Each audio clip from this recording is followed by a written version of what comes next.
Well, hey, deal makers, and welcome to the show where it's all about financial freedom with real estate. Let's do this.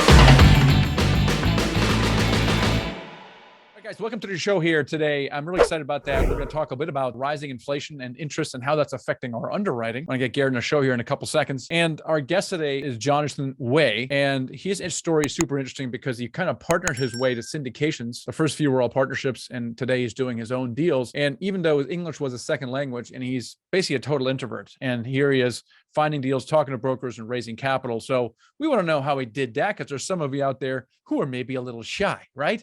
He also talked about Dealmaker Live in the interview, and this is where he met literally 3 or 4 of his partners at last year's Dealmaker Live, and it's again coming up in June 2nd through 4th in Dallas. You can get tickets now at dealmakerliveevent.com. This is a must-attend event, not only to learn about syndications, how do you raise capital and find deals, what's working now, but also to network, find partners, find deals, and find capital. So make sure you grab a ticket. We're about half the capacity, a little bit over halfway capacity. So get it on there because we will cap it once we reach about 500 people. So it's dealmakerliveevent.com. All right. Shout out also to Joe Hornet.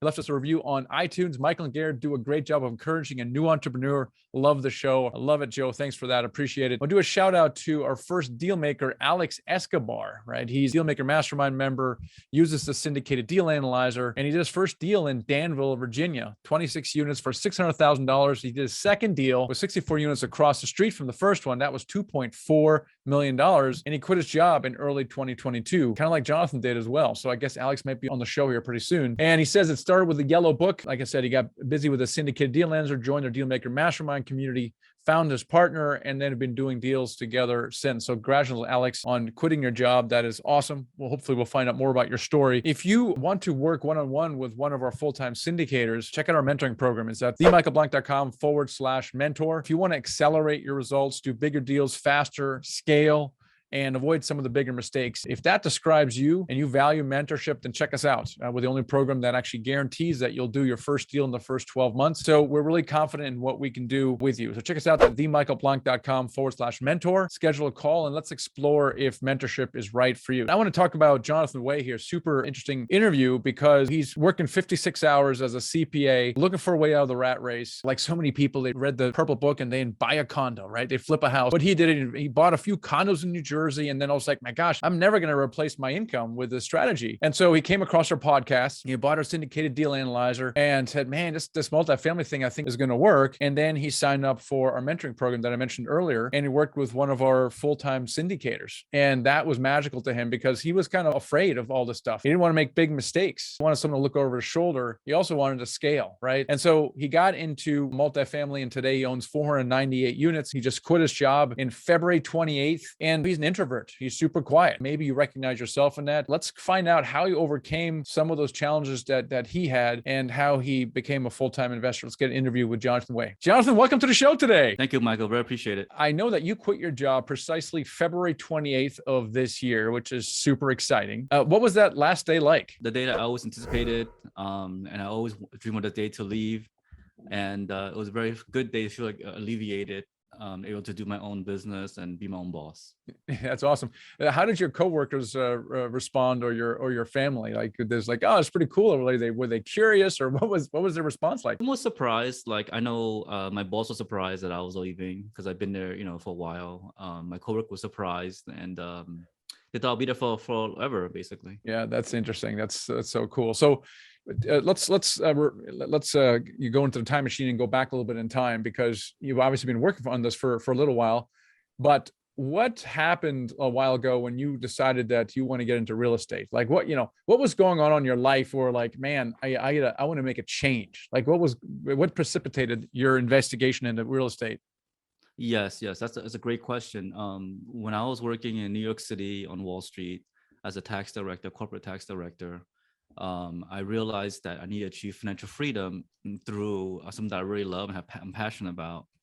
And what I discovered was I was just like everyone else, bought a single family home. I bought some condos in New Jersey where I grew up. And I started building upon that, but I realized that I could not leave my job, my 9-to-5 job. And I needed some kind of vehicle, something to leave my job. And that's what I decided to research and go that route, basically. So you deal with so many people do, right? You read the Rich Dad Poor Dad book, and you're like, man, I got to buy a condo, right? I got to buy some real estate Yeah. because that's how you do it, right? And you do this for a little while. You're like, daggone it, I can't get there right from here. And so Mhm. you started researching, and what did you come up with, right? Because it's kind of a scary place outside of single family house investing. How did you discover multifamily? Maybe what else did you look at, and why did you think that you could do it? I felt that since because my mom told me when I was very young, being immigrated from America, learning English as a second language, saying that as long as you put your mind to it, where there's a will, there's a way. And I know I was struggling in English, struggling in reading because it wasn't my first language. And I worked really hard every single night, having extra tutors. I spent a lot of time, understanding how to pronounce certain words. And over time, I mastered. I got A's in my grade, and I realized that if I can apply that to real estate, and you will succeed, no matter what. So. But yeah, I see this a lot because I'm too young, I'm too old. I'm not this, I'm not that. And you could have just used that excuse, and you decided, hey, I'm just going to work on in this case, English. And but still, maybe you struggled with that. How did you overcome some of those thoughts of, hey, I'm not good enough, or I can't do that? I think for mine was I hired a mentor, and Drew Whitson was my mentor, and he kind of like helped me, give me confidence, give me the ability to go out and buy multifamily, and be able to instill confidence and that I can succeed, and help me along on my journey, basically. Yeah, that's right. So you signed up with one of our mentors who at this point owns like 3,000 units or so, which is really, really cool. Now, why did you do that? In other words, I mean, he can't help you with your language barrier, perhaps. Why did you do that? And in hindsight, what impact did that make on your investing? Yeah, that accelerated my timeline because without a mentor, I was kind of lost. I didn't know how to buy multifamily. It's sort of like a very large building. I was scared. I thought I'll make major mistakes, and to limit my mistakes, to minimize my mistakes, I hired a mentor for those reasons and to accelerate my learning path and growth that I was desired to reach financial freedom. Yes. So, Jonathan, were there any specific moments where working with Drew, and Drew's a close friend of mine as well, a great guy. Any moments where you were like, thank God I had that right there. That was a pivotal moment for me. And I don't know if I could have navigated that in that way. Was there any, and you looking back on it, you're like, that made all the difference in the world. Anything you can share with us on that side? Yeah, I'll share with the audience that it's when you're at a critical moment, like sort of a midlife crisis, where I was kind of fed up with my job. I wasn't happy with the commute. Suburbs was crowded, and I wanted financial freedom for my family, build a legacy. And I read Rich Dad Poor Dad, the purple book that everyone read. And I love real estate, so I decided to join the mentorship program that Michael Blanc offered. It was a great program, and it taught me about syndication, which I didn't know, raising money from other people, which I didn't know that. And I was initially scared with the thought because I never raised money from other people, so you were scared. But over time, as you practice, as you become more established, it becomes like a second nature. Sure. Did you have any specific moments that hit where you're like, wow, he helped me navigate, he helped me write an offer that I would have never wrote? Anything that stands out to you? Yeah, I think when I first brought a deal to him, I was helping another student raise capital and close a deal in Atlanta, Georgia, 34 units, Class B townhomes. And I helped raise capital, so I was very proud of myself doing that. And then I started submitting LOIs, and the coach said, hey, submit LOIs, practice, underwrite, tons of deals. So I submitted LOIs, and I had Drew look at this deal. If it's a good deal, I'm gonna submit an LOI. And I submitted the LOI, and Drew said, okay, he liked it, he approved it. And that's how he got me on the momentum of, sort of coaching me, reviewing my LOIs, and those kind of moments where it kind of triggered you to take massive action and have someone review it, make sure that it makes sense, so that you don't make major mistakes. And that's how those moments helped me accelerate my path. Were you ever scared in the process? You're like, that's really scary for me to take that step, and you were able to kind of overcome it, having a mentor there. By anything you can think of specifically, we're like, I don't know, this seems like a little much for me, knowing what I know. Yeah, I don't think it was the underwriting. I'm a CPA. I'm a tax director. Oh, I you did lots killed of the underwriting. underwriting. That was Yeah. done, right? Yes, yes. So So for what was it? my part was the people person raising capital. I think that's the scariest part for me was be able to go to people and say, listen, I have a deal. Would you want to invest in my deal? And I was a little afraid of that because I've never done that before. Was it And maybe in your skill set, or maybe what you're used to doing? You could bang the numbers out all day, which is super important in real estate in general. You need to be able to do that. But that other side, you were that was totally uncomfortable to you. And yes, yes. so how did he help you draw that out? I looked at Michael courses and Drew, and basically you tell everyone what you do, tell them what you know. So I'm a real estate investor. My name is Jonathan. And we have deals offer, and I told my family and friends first, my closest network. And then I just started building upon it and started using thought leadership platforms. Like, I have my own podcast. I have other, forums, social media that I build upon my thought leadership platform. Great. Mm-hmm.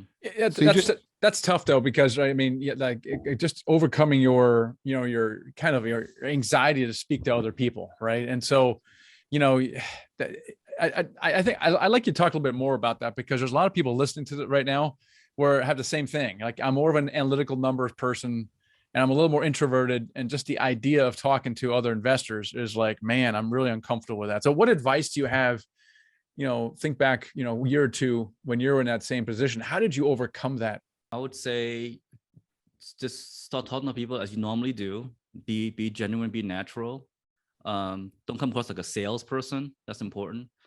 And you're not, so most important thing what I learned is you're not selling something. It's not a sales pitch. You're just offering something that's very unique and is institutional quality to ordinary folks.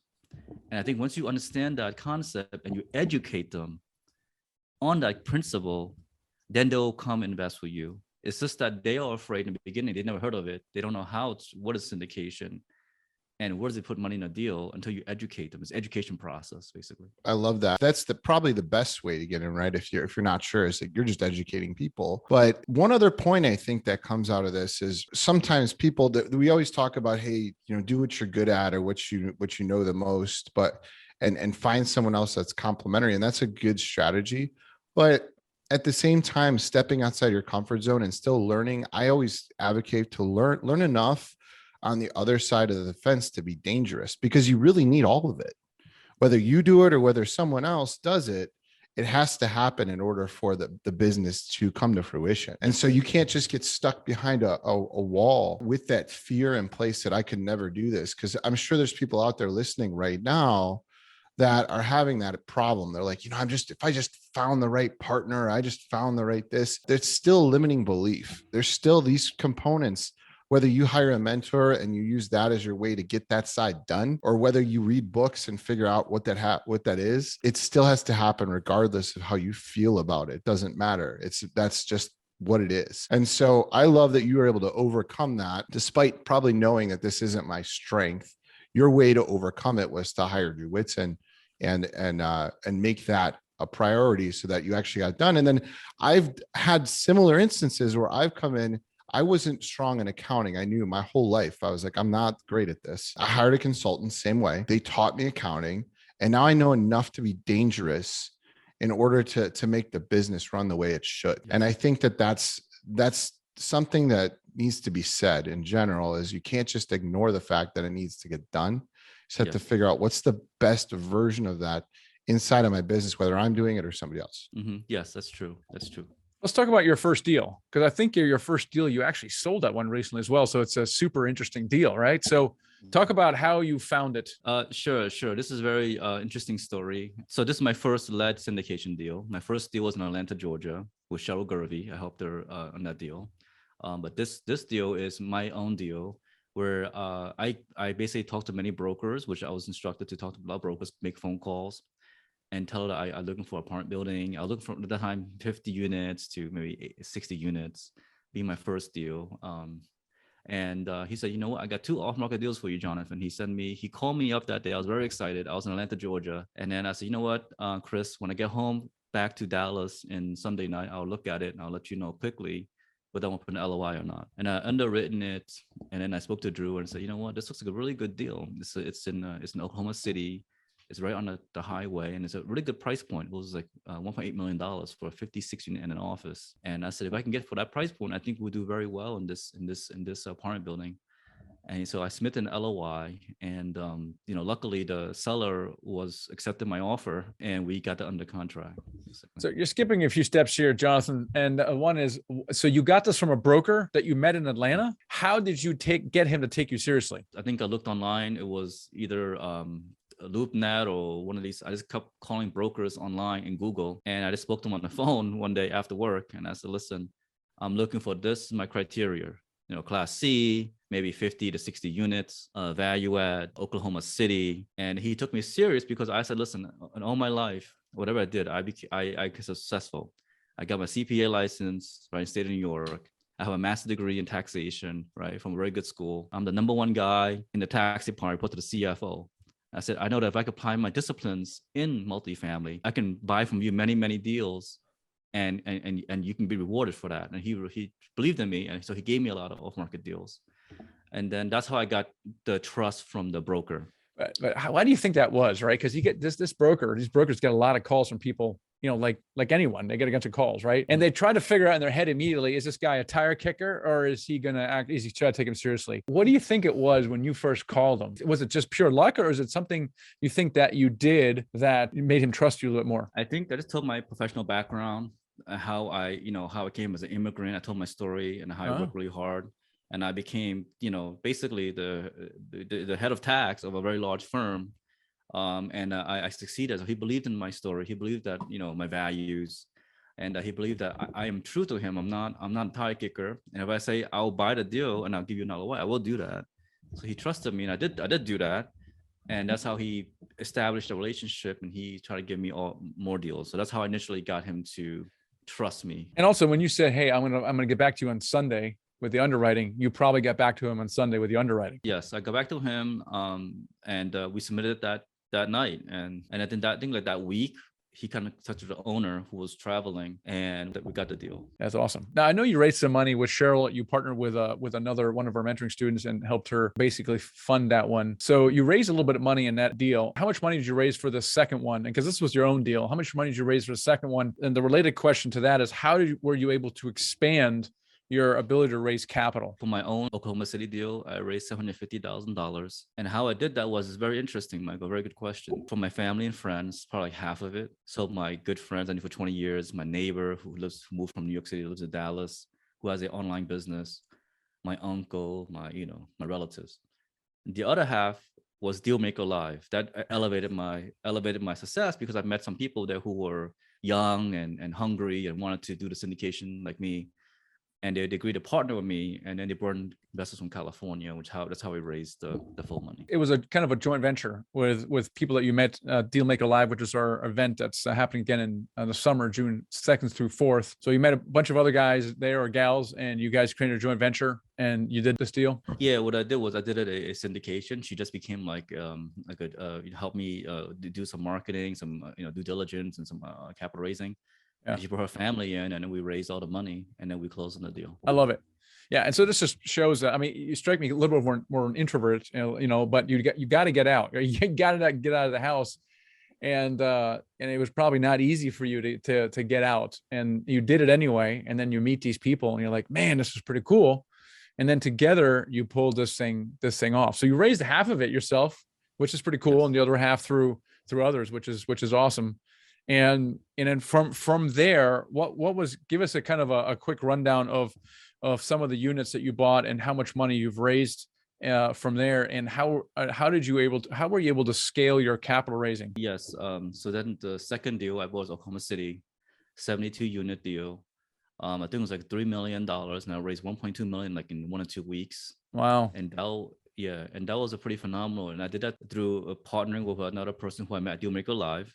At the same event. It was another partner, and she brought in a large sum of capital from me, and she's my partner on this deal. And then after we got another deal So I've done like, I think 3-4 deals afterwards. But so during COVID-19, what was interesting was I paused a little bit during COVID-19 when it was shut down. And I focused on another asset class, which I love, is self-storage. And I decided to learn about the asset class and get deep into it. And my first deal was I bought a large self-storage deal in Texas. And I was able to raise all the money myself because I had established the track record, and I was able to demonstrate that I can syndicate and do well in my deals. One of the really interesting parts, Jonathan, about this is, so you go to, and one point I want to make is, so you go to Dealmaker Live. First of all, it's a cool event, and I don't know when you started doing this, Michael, but I don't think all events do this. But you actually get a badge, and on the badge it says like what you're into, what part of the business you're into, so it can cut down that initial approach. You're like, hey, what do you do? Like, this it'll say whether you raise money, whether you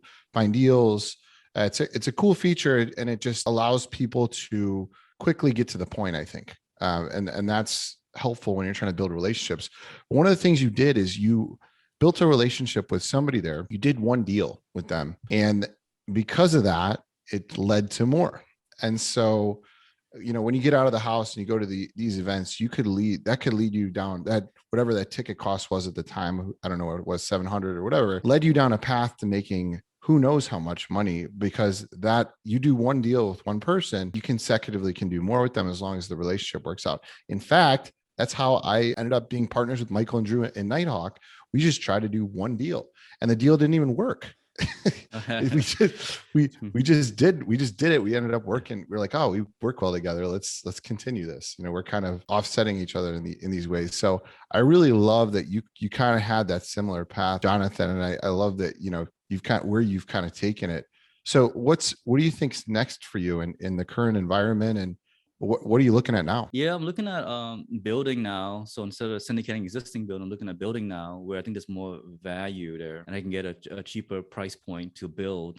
Building like probably self-storages now, and I also have a team helping me finding off-market deals. We're working on a few of them right now. So I'm looking at a land right now that we have 3. So it's inventory, right? I have inventory in Midland, Texas, Midland, Odessa. So we already have 2 self-storage facilities. Now we might build another one at potential land acquisition, and we're working to look at that feasibility study in that one. And that's good. Then we have built our inventory base in that area. We have more control, and we have a property manager there that help us run that site very well. So it's inventory as well. So. Very cool. So you go into self-storage and multifamily kind of on those 2 tracks? Yes. And I'm also right now helping being a KP. So I'm helping Savannah KP in one of her deals. And good.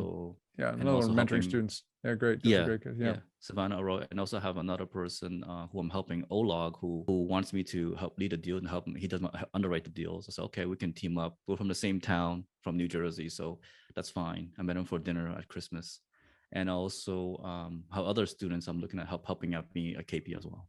Yeah, that's awesome. I just love how you're taking advantage of the Dealmaker tribe. You're just partnering with people, which is a lesson. Partnerships are so key in the multifamily business. You mentioned you have a team of finding off-market deals. How are you doing that? I did that because I proved to the broker that I can close on a deal. We recently closed on an Austin deal, which I love Austin. It's a great area, Tesla and Apple Park. And I closed on a self-storage deal. And I said, listen, because I know he does both multifamily and self-storage. I said, look for apartment and self-storage, and find me, number one, land around the area, and also find me off-market deal. He said, yes, I will, because I like the way you handled it. The way it's smooth closing. There wasn't much retrade back and forth. I really like how you handled it with grace, and I want to find you those deals, he said. And he's right now hunting for the deals right now. Yeah, that's pretty awesome. When you said you hired a team, like, what do you mean? Like, do you have someone else making calls of brokers, or what is that team doing? Oh, so my team in self-storage is I have a person, he's based in Silicon Valley. He underwrites my deals, and I do the final underwriting on. So he does initial underwriting, and I review and approve it. I have a team that's a loan guarantor here, and I have a team that find me deals, brokers find me deals off market. And then for the capital raise that I raise, and every single partner and my partner here raises capital. So who underwrites, who doesn't raise capital, I raise capital too. And that's how we get these